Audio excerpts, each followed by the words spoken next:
सात संगत जी प्रेम से बोलिए धन निरंकार जी। सात संगत जी आपके अपने यानी मोनस चैनल में आपका स्वागत है। सात संगत जी आज हम चर्चा करने जा रहे हैं निर्लेप ब्रह्मज्ञानी। यह एक सैद्धांतिक सच्चाई है सात संगत जी की ब्रह्मज्ञानी निर्लेप होता है।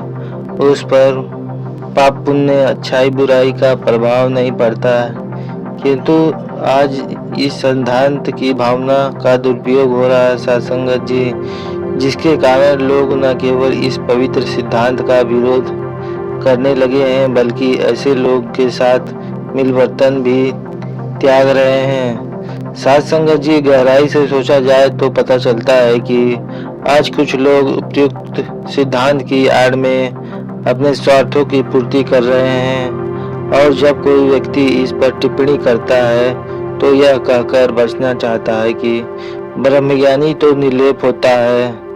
महापुरुष संसार में आकर परम सच्चाई को प्रकट करता है सात संगत जी, तो उसे निर्लिप्तता के सिद्धांत का वर्णन भी करना पड़ता है। जब सैद्धांतिक सच्चाई का दुरुपयोग होने लगता है तो ऐसा करने वाले लोग का अपना नुकसान होता है।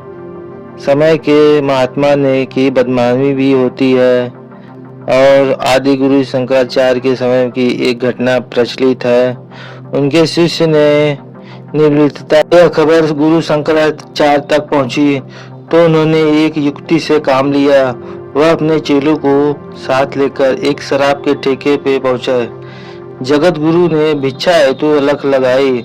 शराब के ठेकेदार ने तमाम चेलों के कमंडल शराब से भर दिए। आगे चलकर एक लोहा ढालने वाली भट्टी आई।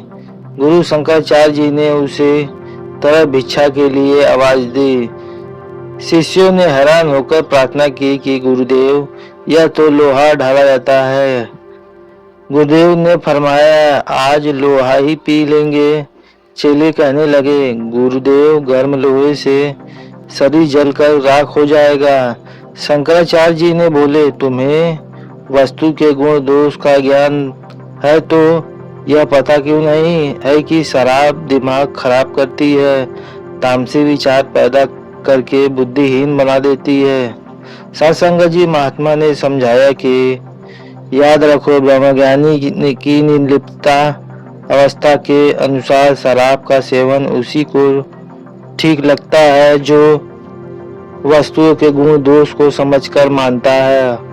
वह नाले के गंदे बदबूदार पानी को भी उसी धारण के साथ पी सकता है। सात संगत जी, हमें याद रखना होगा कि ब्रह्मज्ञानी निर्लिप्त होते हुए भी समाज में विचरता है। अतः इसे यह भी ध्यान में रखना होगा कि जैसे दूध में कूड़ा या मच्छर मक्खी पड़ जाने से परोक्ष रूप से दूध का कुछ बिगड़ता नहीं है, लेकिन सात संगत जी फिर भी उस दूध का उपयोग नहीं किया जाता है।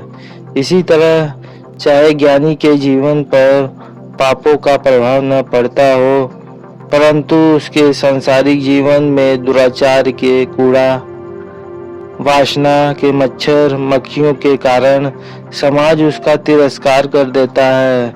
सात संगत जी, अतः समाज का कल्याण करने की कामना रखने वाले ज्ञानी संत के लिए आवश्यक है कि वह मर्यादा अनुकूल जीवन जिए। कोई ऐसा न कार्य न करे कि जिसके फल स्वरूप समाज उसे दूर हो जाए।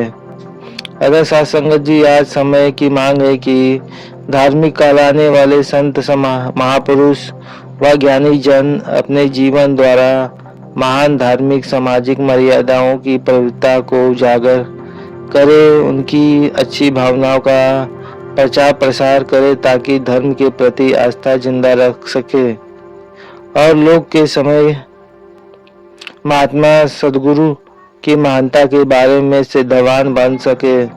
सात संगत जी, इन्हीं वचनों के साथ दासवाड़ी को विराम देते हुए प्रेम और सत्कार से बोलिए धन निरंकार जी।